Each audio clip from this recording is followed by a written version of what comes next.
kami sambut firman Tuhan. Haleluya, amin, puji Tuhan. Silakan. Haleluya, haleluya, Tuhan bersyukur buat kesempatan dunia yang Tuhan berikan lagi kepada kita di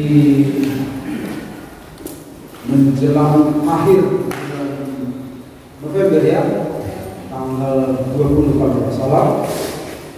Kita akan memasuki bulan yang terakhir di tahun ini. Dan kalau kita renungkan, Tuhan menolong kita dari sehari ke sehari untuk menjalani waktu yang masih Tuhan berikan bagi kita. Mari kita lihat Bapak Ibu firman Tuhan. Kita sudah lihat minggu kemarin tentang langsung judulnya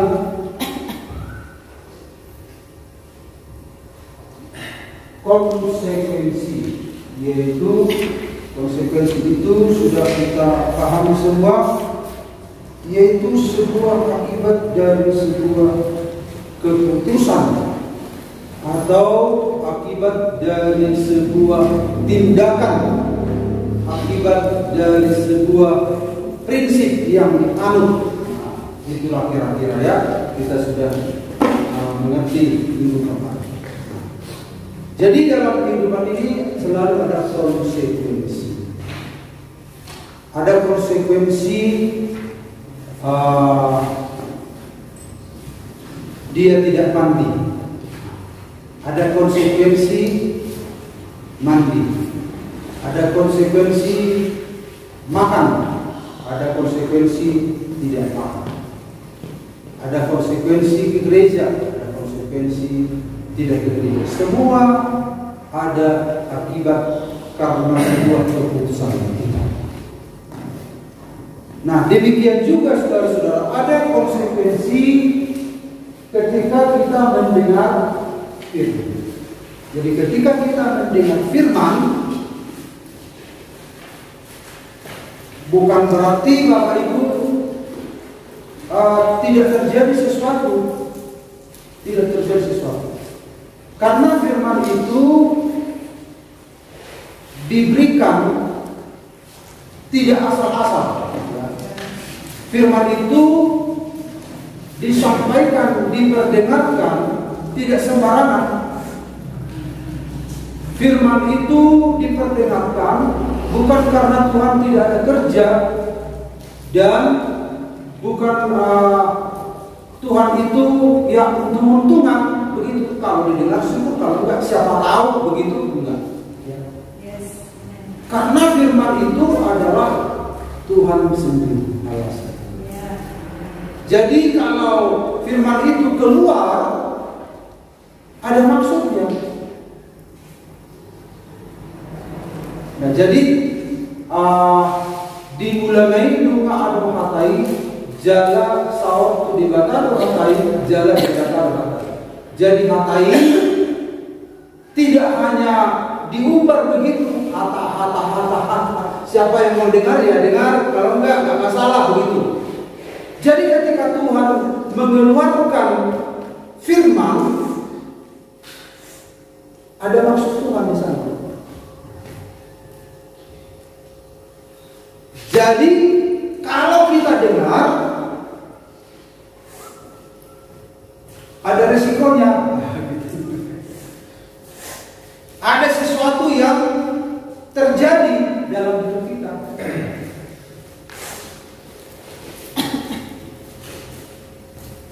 Ada sesuatu yang terjadi. Nah, mari kita lihat sepintas poin yang pertama minggu yang lalu, karena kemarin kita tanggung ada sesuatu terjadi yang akhirnya berhenti ya. Nah, mari kita lihat sepintas beberapa hal yang timbul sebagai konsekuensi mendengar firman. Ada yang timbul, ada yang terjadi sebagai konsekuensi mendengar firman dalam hidup kita ya, dalam hidup kita. Bukan bagi dunia ini, bukan bagi gereja secara umum, tapi setiap pribadi. Jadi ini konteksnya bagi setiap pribadi, bukan bagi setiap kita. Semua sama-sama kita, bukan bagi dunia. Jadi firman Tuhan ini bagi kita, ya. Jadi beberapa hal yang timbul dalam hidup kita alami, terjadi dalam hidup kita, hidup pribadi saya dan saudara, sebagai konsekuensi mendengar firman. Kita sudah lihat minggu kemarin. Yang pertama adalah benih yang ditaburkan di tanah yang berbatu-batu ialah orang yang mendengar firman itu dan segera menerimanya dengan gembira, tetapi ia tidak berakar dan arah sebentar saja. Apabila datang penindasan atau penganiayaan, jadi penindasan penganiayaan saya simpulkan itu adalah sebuah kesusahan. Apa yang menyebabkan? Karena firman itu. Jadi kata karena ini penting. Jadi Tuhan itu terus terang untuk mengatakan bahwa kalau seseorang dengar firman, ada sesuatu terjadi. Karena firman itu, bukan karena apa-apa, tapi firman yang dia dengar, yang kita beri, orang itu pun segera. Nah, jadi Bapak Ibu kita lihat di sini,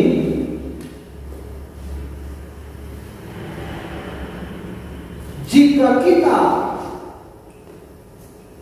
keras hati kita ketika kita mendengar firman, konsekuensinya ialah kesusahan yang mengakibatkan murtad.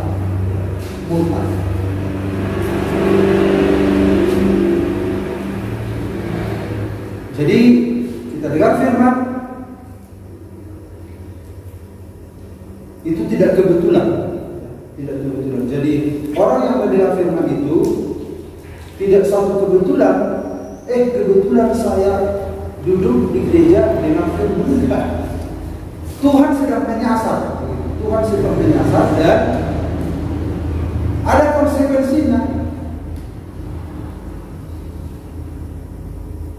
Bisa terjadi kesusahan yang mengakibatkan murtad kalau kita mengeraskan hati kita. Kita sudah dengar ini yang lalu, ya. Saya tidak lanjutkan lagi ilustrasi ini. Kemudian yang berikut,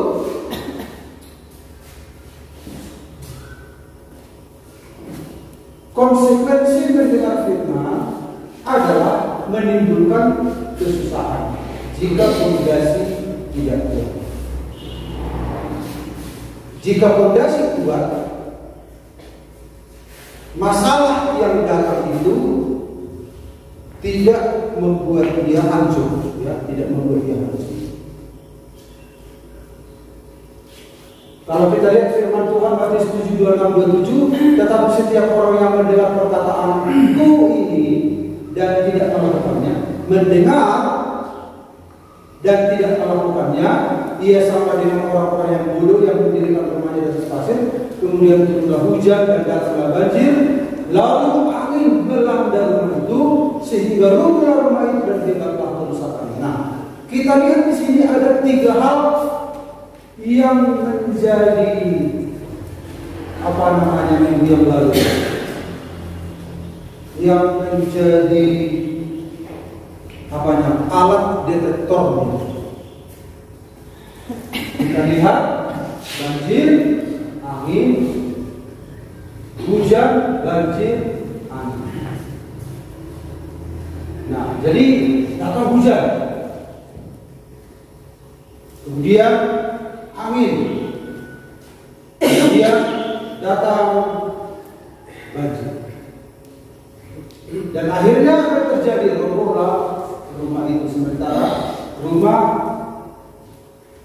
yang didirikan di atas batu, yang fondasinya kuat, itu tidak terdampak.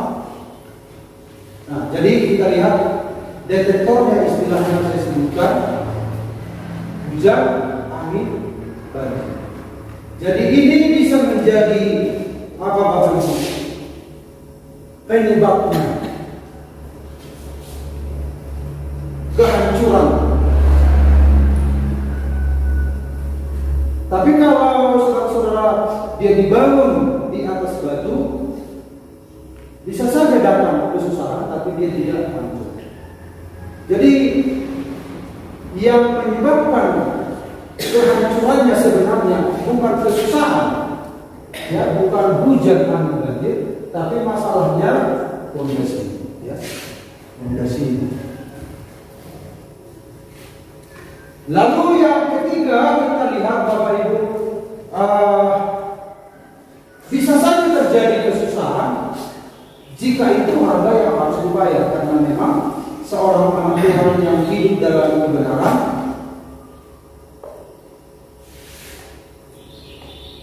kita menjadi sasaran dari iblis itu. Jadi yang disasar adalah kebenaran yang kita terima. Kebenaran yang kita terima itu yang disasar. Jadi iblis tidak hendak menyasar orang-orang kita kasihi, ekonomi kita, rumah kita, tetapi firman yang sudah kita dengar, dia sedang menyasar itu, dia sedang menggugat benih yang sudah kita terima. Dan eksesnya yaitu kesusahan, eksesnya anggota keluarga kita, eksesnya ekonomi, eksesnya apa? Banyak hal dalam hidup kita. Tapi sebenarnya yang disasar adalah firman yang kita dengar. Dia ingin membunuh firman itu. Jadi kalau kita memegang terus firman itu, walaupun kesusahan terjadi, dan akhirnya kita akan melihat hasilnya. Demikian juga dengan murid-murid, ya. Yohanes dibuang ke Pulau Patmos oleh karena firman, oleh karena firman Allah. Jadi firman Allah yang kita dengar itu, dia sedang digugat oleh iblis. Jadi sasaran dari iblis itu adalah firman yang kita terima. Dan eksesnya adalah yang ada di sekitar kita, kesusahan-kesusahan. Bisa lewat hujan, bisa lewat angin, bisa lewat banjir. Kemudian Bapak Ibu, kalau kita lihat ayat selanjutnya, dan ketika anak domba itu membuka meterai yang kelima, aku melihat di bawah mesbah jiwa-jiwa mereka yang telah dibunuh oleh karena firman dan oleh karena kesaksian yang mereka miliki. Jadi murid-murid itu, anak-anak Tuhan itu memang mengalami kesusahan karena itu harga yang harus dibayar. Dan kalau kita lihat akhir hidup 12 murid Yesus yang sudah saya bacakan di minggu lalu, semua mengalami mati syahid. Yohanes memang meninggal di masa tua, tetapi dia tidak luput dari aniaya. Dia dianiaya dulu, tapi sisanya dianiaya. Ada yang dipenggal kepalanya, ada yang ditarik-tarik dengan kuda, ada yang dikuliti. Kalau nggak salah Andreas itu dikuliti. Jadi kalau kita lihat gambar Andreas, dia ada sesuatu yang dipegang. Biasanya itu di gereja timur suka mengoleksi gambar-gambar rasul. Nah, Andreas itu memegang sesuatu kayak kain, tapi itu adalah kulitnya. Artinya adalah ya itu menunjukkan bahwa dia mati dengan dikuliti.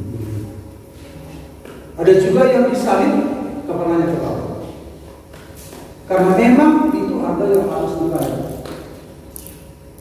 Jadi saudara-saudara, yang jelas adalah ketika kita mendengar firman bisa menimbulkan menimbulkan kesusahan. Jadi bisa kita cek diri kita. Memang bisa itu ada kesalahan kita di sana sini. Kita sulit membedakan ini karena kesalahan saya atau karena saya sedang ini akibat dari harga yang harus dibayar. Kita sulit membedakan.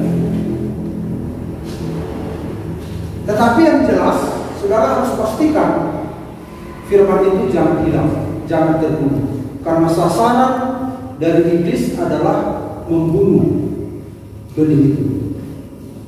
Itu sama seperti waktu Yesus lahir di Betlehem. Iblis itu ingin membunuh.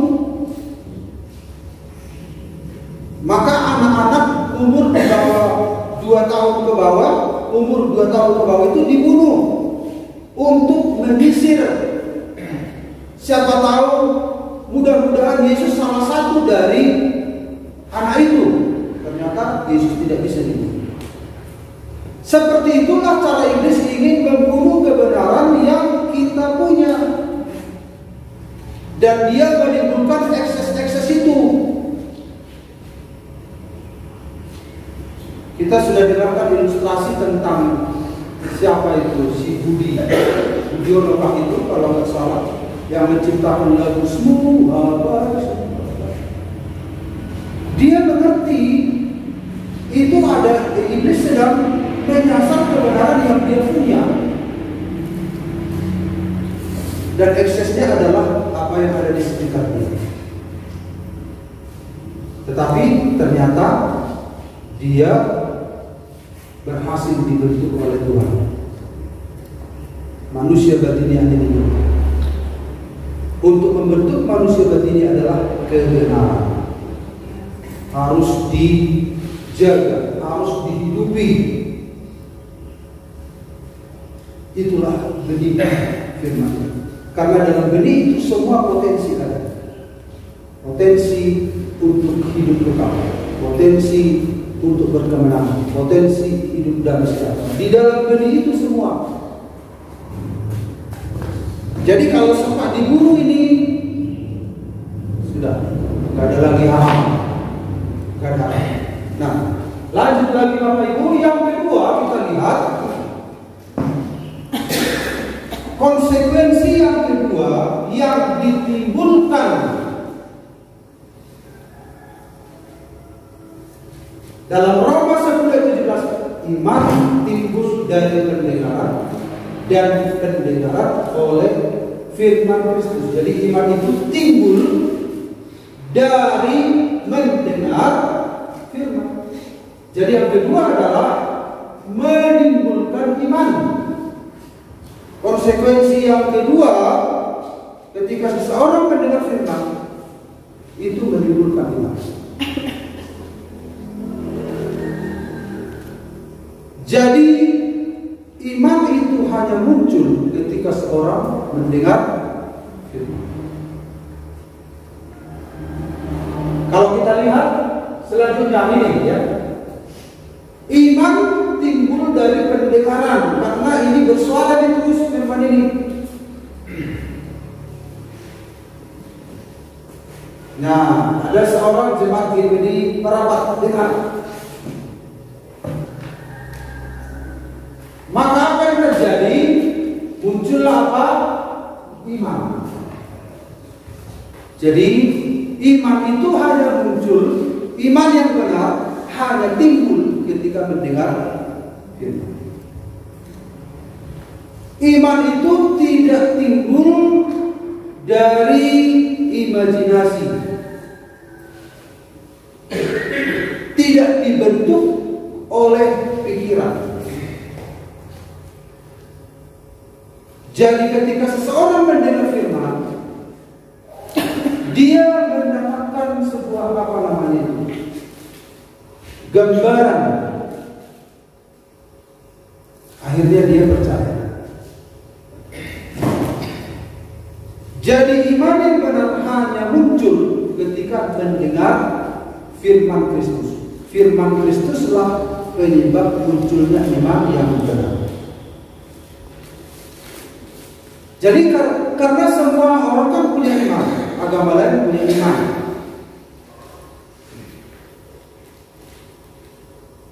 Semua orang punya iman. Nah, iman yang benar itu hanya muncul ketika dia mendengar firman.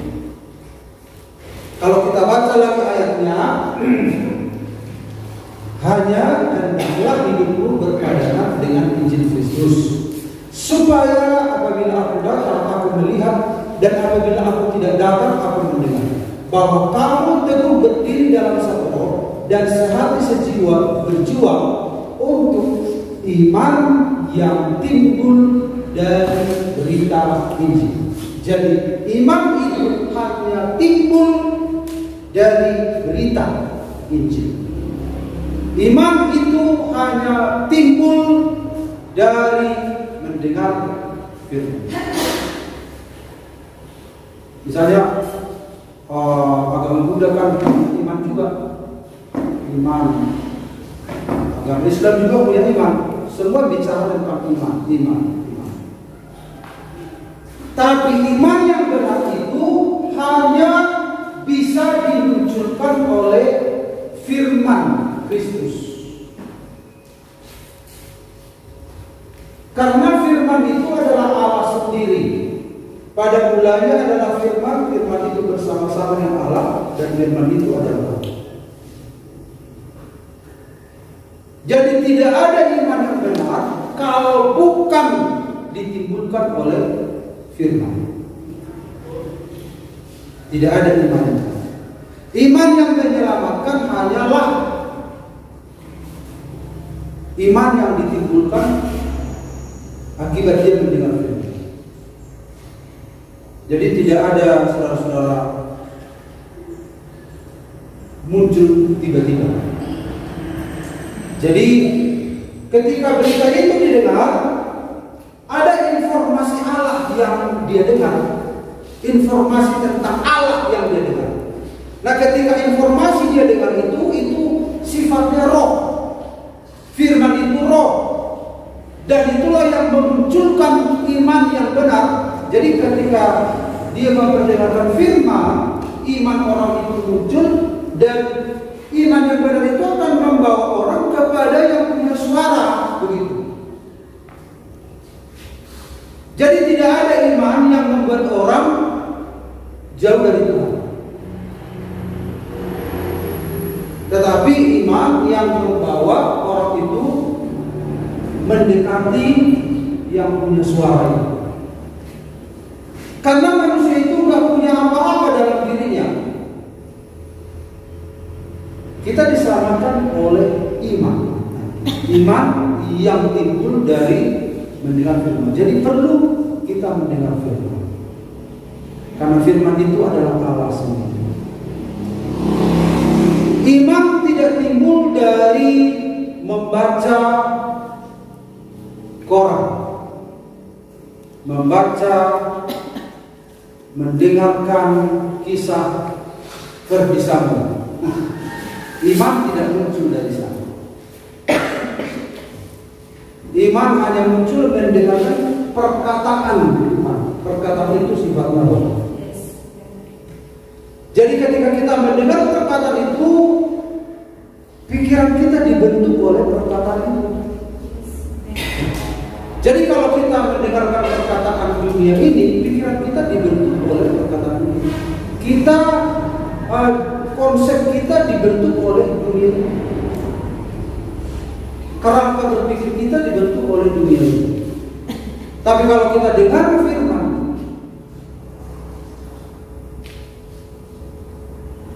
nah kita dibukakan oleh Tuhan tentang dirinya. Dan ketika Tuhan membukakan kita tentang dirinya, itu juga akan membawa kita kepada dirinya. Itulah tentang iman. Jadi bicara tentang iman itu kaya sekali. Kaya sekali. Nah, jadi kalau kita dengar firman, itu menimbulkan iman.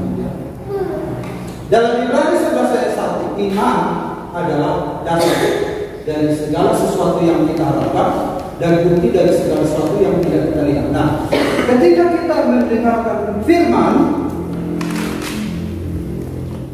kita akhirnya punya iman. Muncullah iman, terbitlah iman, keluarlah iman. Nah, kalau sudah muncul iman ini, apa yang terjadi? Kita punya pijakan. Nah, jadi kalau orang mendengarkan cerita dongeng, cerita malin kundang, cerita batu gantung, saudara akan muncul sesuatu dalam pikiran saudara dan saudara berpijak di situ. Tapi ketika kita mendengarkan firman Allah, timbullah iman, dan iman itu menjadi apa?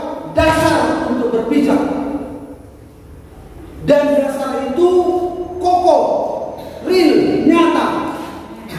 Nah, kalau kita sudah mendapatkan pijakan itu, apa yang terjadi?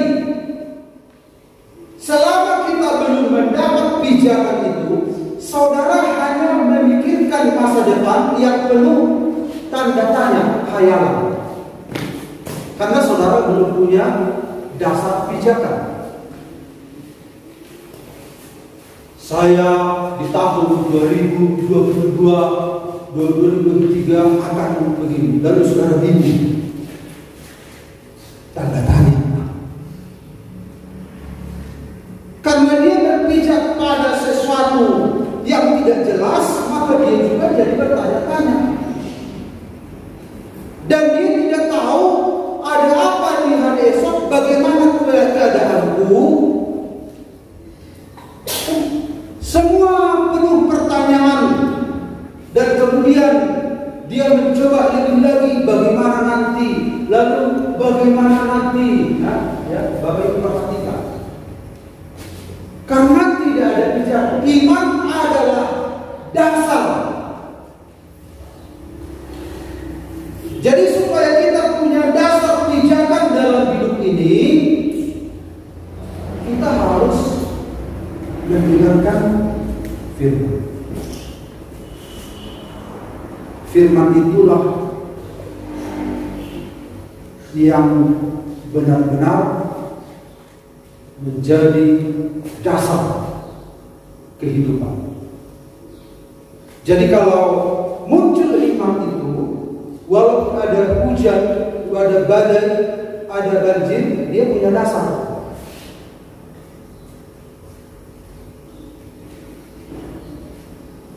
Jadi kalau saudara bersemangat, tapi bukan dari firman sumbernya, PD-nya saudara bukan dari firman sumbernya, keyakinan saudara bukan dari firman sumbernya,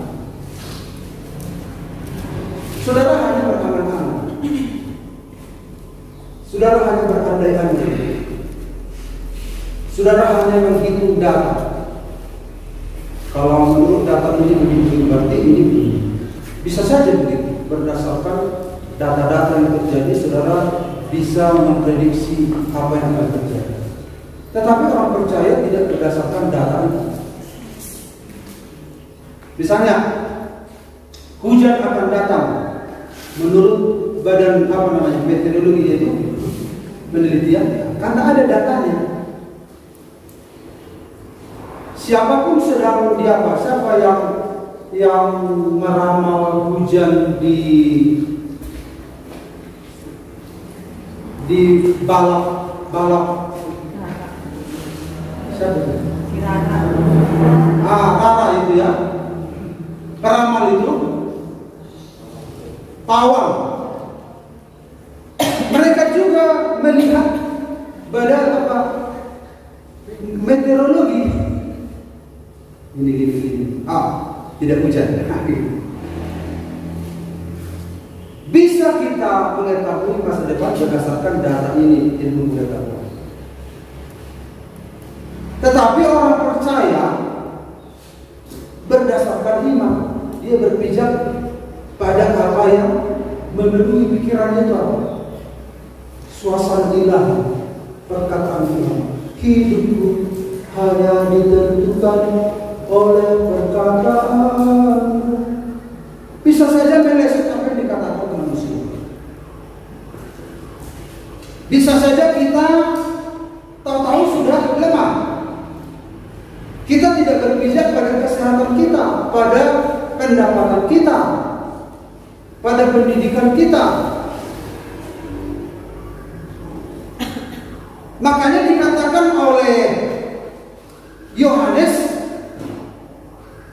atau siapa itu? Siapakah yang mengalahkan dunia? Iman kita. Iman itu muncul dari mana tadi, Bapak Ibu? Mendengar firman. Iman yang benar hanya muncul dari mendengar firman. Karena firman itu adalah perkataan Alfa dan Omega, yang awal dan yang akhir. Nah, kemudian dikatakan iman adalah dasar dari segala sesuatu yang kita harapkan dan bukti dari segala sesuatu yang tidak kita lihat. Jadi sebelum kita lihat di sini, kita punya iman. Bukti itu sudah ada lewat perenungan firman itu. Belum ada kita jalani, tapi sudah terbukti di dalam pikiran kita, karena kita sudah mulai sepikiran dengan dia.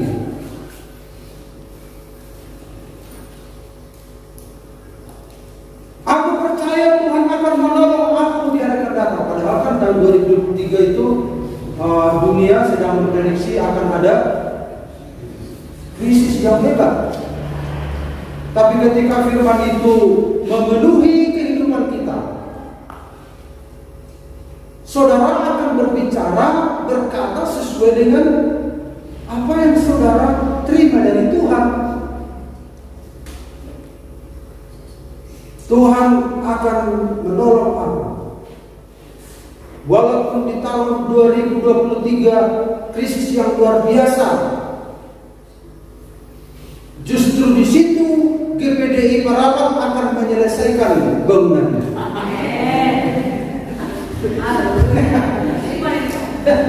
Kan di masa-masa krisis kita sedang membangun.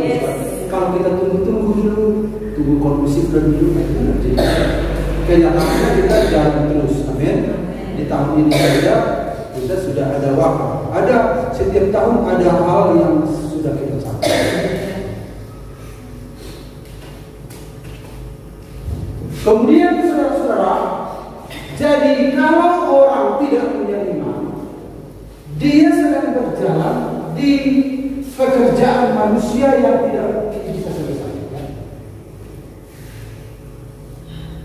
Iman adalah dasar dari segala sesuatu yang kita harapkan. Kalau kita mengharapkan sesuatu dari sini, kan harus ada dasarnya di sini.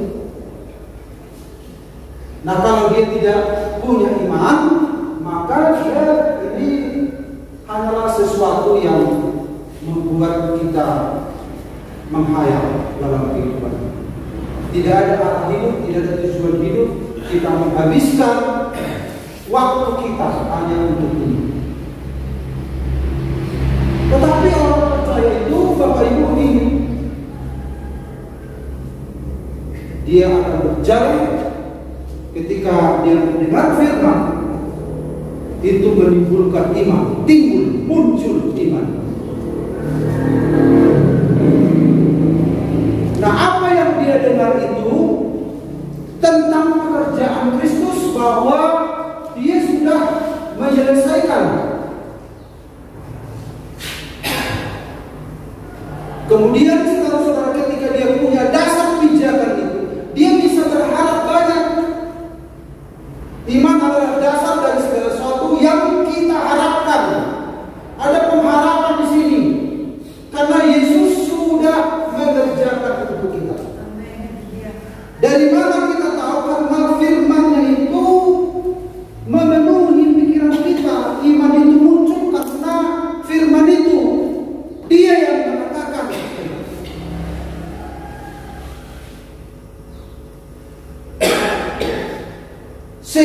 saudara-saudara, kita mengharapkan banyak hal di sini. Dan kita sedang bergerak, arahnya itu jelas. Nah, kalau kita melangkah,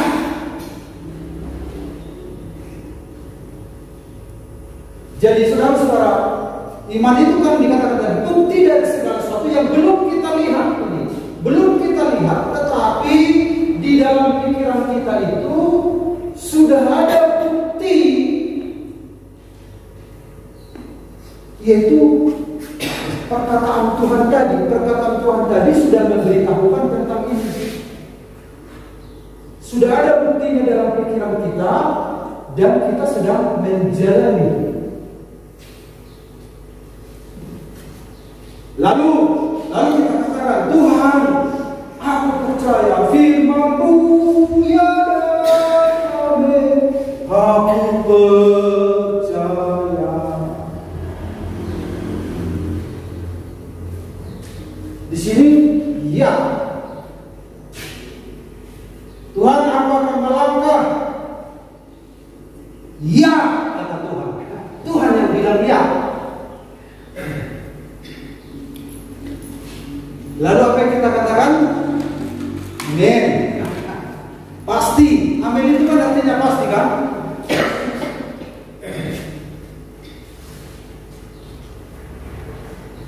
Tuhan, aku akan melanjutkan perjalananku, dan aku akan melihat pertolongan-pertolongan-Mu. Ya, kata Tuhan. Amin.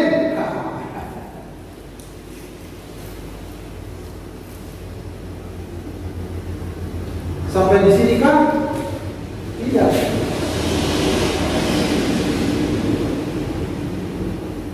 Walaupun mungkin fisikku lemah, manusia lahirnya makin merosot, tapi terhadap janji-janji Allah, aku tidak bimbang.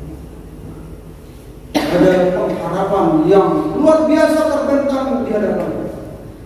Kalau bisa Tuhan berikanlah umur panjang untuk melihat hal-hal yang ajaib yang akan Kau kerjakan. Tapi bukan kehendak-Mu. Tetapi yang jelas, jalannya sejahtera semata-mata. Ya, itu kata Tuhan. Sejauh mana kau ingin kan kau jalani, bagiku semua dia. Aku sudah mendahului. Aku sudah masuk di sana. Yang kita katakan apa? Amin Tuhan. Amin Tuhan. Kenapa? Dia sudah punya pijakan yang kuat. Ini semua sudah ada. Ini kan bukti. Jadi sebelum ini dijalani, bukti itu sudah ada di sini. Itu sudah dialami dalam pikirannya. Pikirannya itu sudah didominasi oleh perkataan Tuhan. Makanya perlu dengar firman Tuhan. Saudara akan stres menghadapi hidup ini kalau nggak ada firman. Saudara renungkan ini, saudara akan putus asa, saudara akan stres dari sebelumnya. Renungkan firman ini, dengarkan firman. Itu akan memunculkan apa? Iman.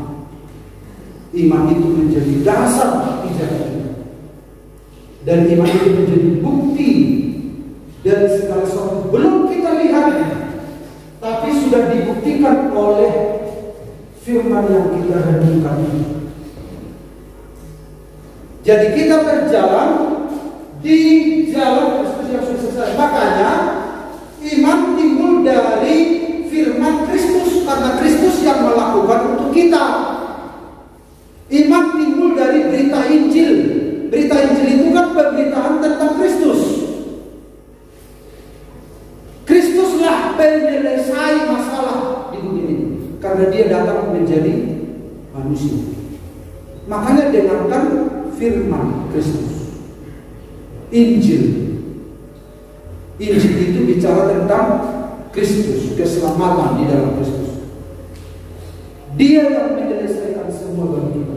Nah sekarang keberanian kita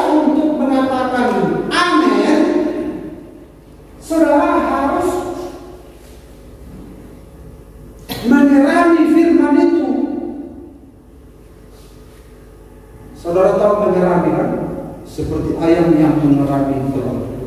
Saudara mengerami. Jadi kalau saudara mengerami kata-kata negatif dari orang, bagaimana iman kita timbul? Ada seorang anak Tuhan, satu kelebihan juga ya. Kalau saya tanya kepada seorang anak Tuhan di Jakarta, bagaimana ya kasusnya Yosua Betawara? Tahu dia semua. Eliezer tahu, Putri Cendrawati tahu, siapa dia? Semua tahu dia. Jadi kalau mau tahu cerita, misalnya Bapak Ibu lupa mengikuti siaran di TV, tanya aja dia tahu. Tahu dia mengulas, mantap kali.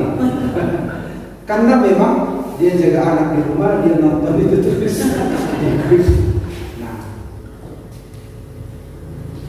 tapi yang saya maksud, jangan sampai informasi itu yang kita alami dalam pikiran kita itu tidak memunculkan timbul.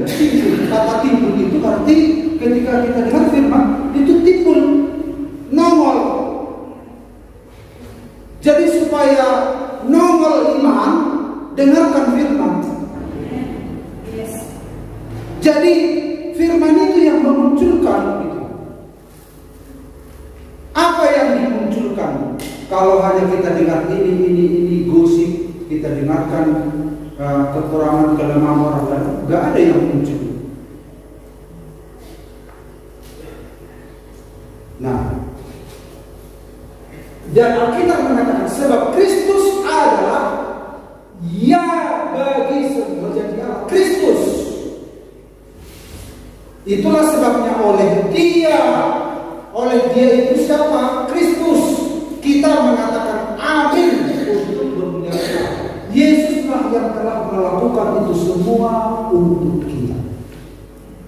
Makanya iman itu dari pendengaran oleh firman Kristus, yaitu Injil, yaitu firman yang kita dengarkan. Jadi semua firman yang kita dengarkan itu setiap hari dalam ibadah raya dan ibadah gereja itu Injil, itu berita tentang Kristus, berita tentang anugerah Allah.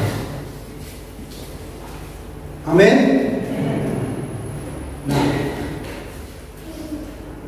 yang terakhir,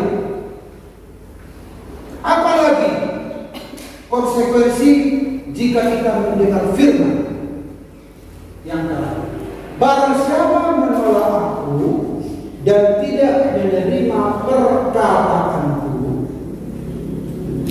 Barang siapa menolak aku dan tidak menerima, dia mendengar tetapi tidak menerima perkataanku, dia sudah ada hakimnya, yaitu firman yang telah kukatakan. Itulah yang akan menjadi hakimnya pada akhir zaman. Ada dua kali istilah hakim. Jadi ketika kita mendengar firman, kita sedang diinvestigasi. Saya pertahankan istilah investigasi supaya pikiran kita bisa mengingat tentang istilah hukum. Karena di sini ada hakim. Jadi ketika kita dengar firman, sebenarnya kita sedang diselidiki.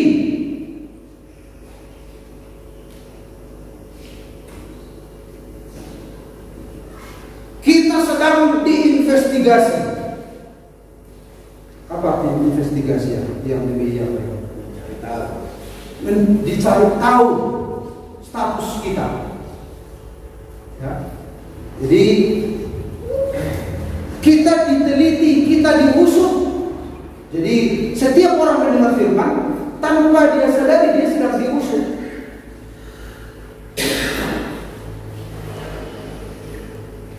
Maka itu konsekuensi kalau saudara dengar firman, saudara sedang diusut sebenarnya.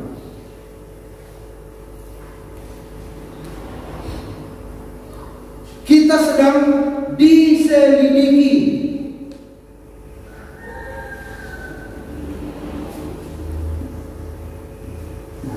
Ketika kita diselidiki, diusut, diinvestigasi, biasanya kan makanya ada istilah hukum hakim. Kita ada dalam sebuah pengadilan. Kalau kita lanjutkan ayat ini, sekiranya aku tidak datang dan tidak berkata-kata kepada mereka, ya, tidak menyampaikan firman kepada mereka tentu tidak berdosa.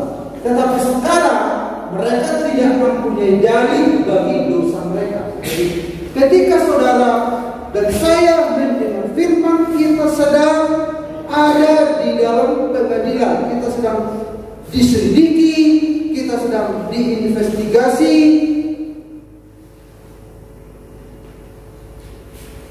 dan kita sedang dituntut mengambil sikap yang jelas ketika kita mendengar.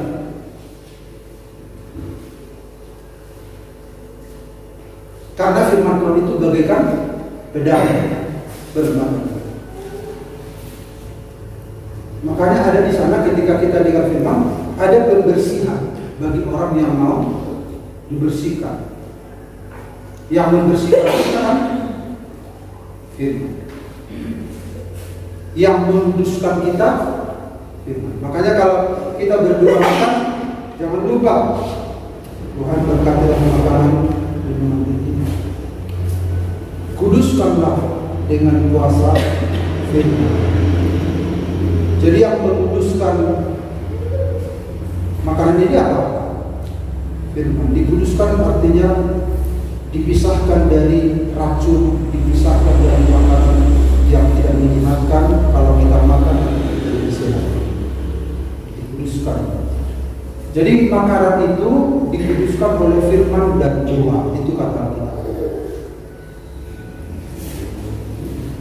Kemudian di dalam nama Tuhan Yesus. Jadi kalau Bapak Ibu berdoa, jangan lupa di dalam nama Tuhan Yesus. Jangan lupa. Jadi saudara-saudara, ini saudara sudah dengar firman ini. Saudara sedang diinvestigasi di sini. Saudara sedang ada dalam sidang. Makanya seringkali sebut apa? Sidang jemaat. Gembala sidang. Kenapa? Karena ini persidangan terus. Setiap ibadah itu persidangan. Itu istilah hukum hakim. Ketika saudara dengar firman, saudara sedang disidang, investigasi. Saudara harus mengambil keputusan. Sebelum Tuhan mengambil keputusan, saudara harus memutuskan dalam hidup saudara. Ketika dikasih tahu mana yang salah, saudara tinggalkan. Saudara harus mengambil keputusan di situ. Makanya orang mendengar firman itu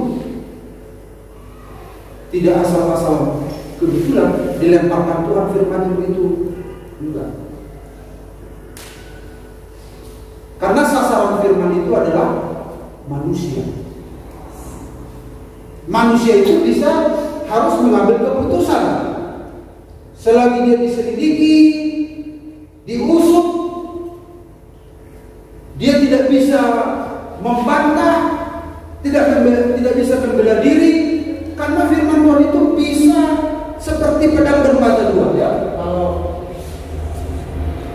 Dan di tangan kanannya ia memegang 7 bintang, dan dari mulutnya keluar sebilah pedang tajam bermata dua. Jadi apa yang Tuhan katakan itu bagaikan pedang. Dia akan memisahkan perlakuan yang tidak baik dan yang tidak baik. Nah, ketika kita telah diinvestigasi, ada pemisahan itu, oh Tuhan ternyata ini salah, ampun salah. Ambil keputusan. Mungkin sebelum saudara dengar firman, saudara tidak tahu itu benar atau enggak. Tapi setelah firman ini menginvestigasi kita mulai baik yang aku lakukan, tapi tidak benar. Ada kan baik dan benar kan beda kan? Padahal yang Tuhan minta apa? Yang benar. Beda kebenaran dan kebaikan. Makanya Rasul Paulus mengatakan, supaya kamu bisa membedakan apa yang baik, yang berkenan kepada Allah, dan yang sempurna. Jadi pedang roh itu, firman Allah itu bisa untuk membedakan.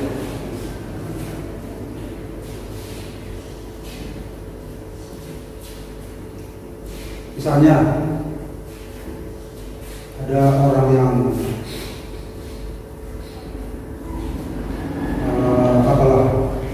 yang sedang ada kesalahan, kita yang rohani ya, lalu kita nggak menjelekkan orang itu, lalu kita bilang ke teman kita,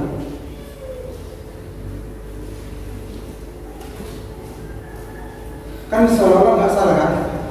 Tapi kalau pedang roh bisa membedakan. Investigasi bisa dia tahu sampai ke dalam lubuk hati kita. Gak kata-katain itu Tuhan, gak punya kejelekan punya. Tapi pedang roh mengatakan, tapi gayamu itu. Gayaku memang gitu Tuhan, tapi aku tahu dalam hatimu. Jadi hal-hal yang kecil pun bisa diinvestigasi. Jadi saudara bisa ketika dengar firman, saudara bilang ada dalam sebuah persidangan. Makanya disebut sidang jemaat Tuhan, sidang jemaat Allah, GDS jemaat. Ada gembala. Persidangan di semua yang kita lakukan, ibadah di rumah tangga, ibadah ini sidang. Ketika dengar firman, ada penyelidikan, investigasi. Nah itulah Bapak Ibu konsekuensi kalau kita dengar firman. Sebab firman Allah hidup dan kuat dan lebih tajam daripada pedang bermata dua manapun, yang menusuk amat dalam sampai memisahkan jiwa dan roh. Jiwa dan roh itu satu. Jiwa dan roh itu satu. Tetapi bisa dipisahkan. Cas. Bayangkan, jiwa dan roh itu sifatnya roh, tapi bisa dipisahkan. Sama-sama roh tapi bisa dipisahkan. Satu tapi bisa. Kemudian sendi-sendi dan sumsum. Apa itu sendi-sendi? Kurang ya? Ya. Apa dua bulan? Pertemuan dua bulan. Pertemuan sendi sumsum. Bisa dipisahkan. Dia sanggup sendi-sendi dan sumsum. Biasanya sumsum itu ada dalam tulang-tulang. Jadi batasannya sumsum dan tulang itu ada, dia tahu batasannya itu. Bisa dipisahkan. Biasanya sumsum dan tulang itu kan menyatu kan dia. Menyatu, yang lembut dan yang keras itu ada menyatu. Bisa dipisahkan. Batasannya tahu, seperti batasan antara laut dan tanah, daratan, ada pantai. Itu kan mudah mencari batasan itu. Nah kalau tulang-tulang dan susu, kemudian membedakan pertimbangan dan pikiran hati kita. Padahal pertimbangan dan pikiran itu ada dalam satu tempat. Itu bisa dipisahkan. Hal-hal yang sulit dia bisa lakukan. Nah jadi ketika kita dengar firman, kita sedang ada dalam investigasi, ada dalam sidang ilahi. Anak-anak, nanti satu waktu ada sidang ilahi yang besar. Sekarang kita sidang-sidang kecil. Makanya ketika saudara sudah tahu, saudara diselidiki, saudara harus berubah. Amin. Saudara harus berubah. Itulah konsekuensi mendengar firman. Karena itu Bapak Ibu, kalau ternyata firman itu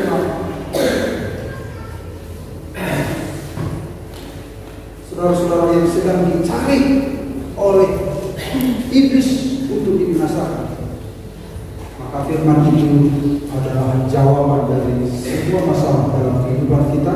Kita harus jaga, kita harus lindungi firman yang sudah kita